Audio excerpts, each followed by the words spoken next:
This week, we should have been celebrating our nation's finest athletes taking on the world's best. We should have been waving Aussie flags, screaming at the telly as Mac Horton, Kate Campbell and co tore up the Tokyo pool in the 2020 Summer Olympics. But a pandemic, of course, put pay to that, and the Games were moved to 2021. This week marked 1 year till the postponed event gets underway. But there's concern that the health risks that exist now may still exist in 365 days' time. That perhaps it's unwise for an extra 15 million or so people to descend on a city likely still to be dealing with COVID-19 in some form or another. I spoke earlier with Washington Post's Japan Bureau Chief Simon Denyer. Simon Denyer, thanks for joining Sky News Your World. There have been a few events marking 1 year to go to the Games. Is there much excitement there in Tokyo? How are residents feeling about it? Yeah, I think the excitement is pretty muted, to be honest. There was a poll at the weekend that showed that only 23% of Japanese people actually want the Olympics to go ahead next year.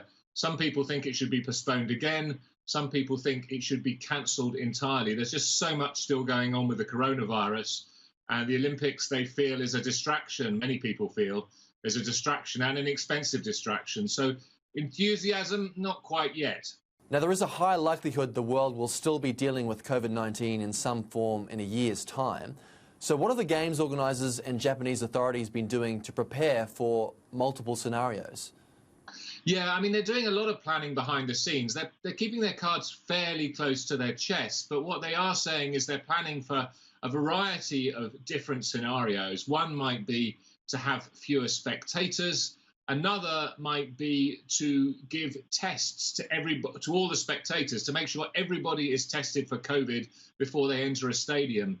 And for foreign visitors, make sure everybody is tested for COVID before they leave their home country and bring some kind of certificate with them. They also could, of course, have the whole thing behind closed doors and not have any spectators at all. But that's not something they want to happen at all. So that's really the most extreme scenario. There is a fair bit of professional sport going on in Japan now, including soccer, baseball and sumo wrestling.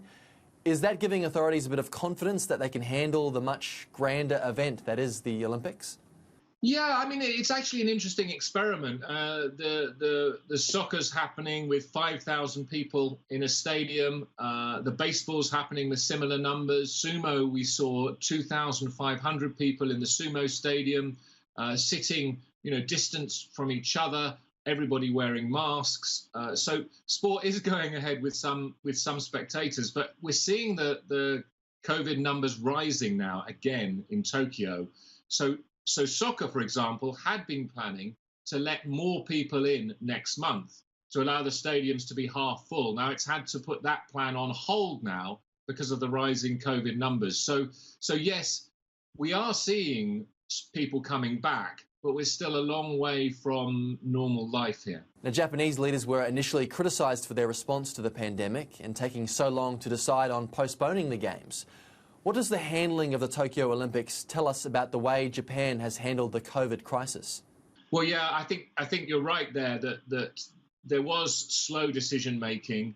There was perhaps a reluctance to acknowledge the scale of the problem that Japan and the world was facing. Sort of, a really attempt to, we're going ahead, it's going to be fine, which we've seen in a lot of other countries, obviously, as well.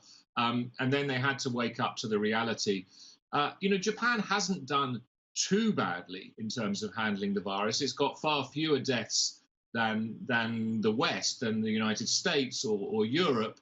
But it hasn't done that well either compared to a lot of its Asian peers. So, yeah, I mean, slow decision making. And a reluctance really to acknowledge the scale of the problem, but eventually, they did get on top of it, and they did make the decision to postpone.